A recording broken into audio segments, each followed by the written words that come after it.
Meaning of daemon.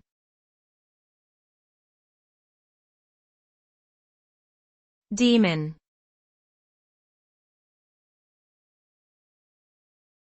Daemon.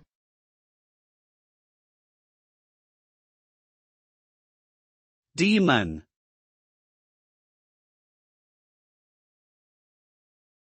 Daemon.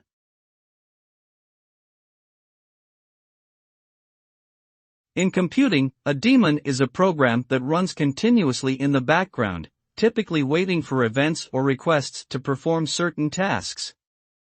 It is often referred to as a service or background process.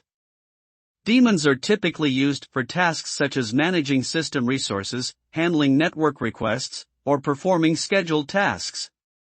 They do not have direct interaction with users but can communicate with other programs through various interfaces. In short, a daemon is an essential part of many operating systems and plays a crucial role in keeping the system running smoothly.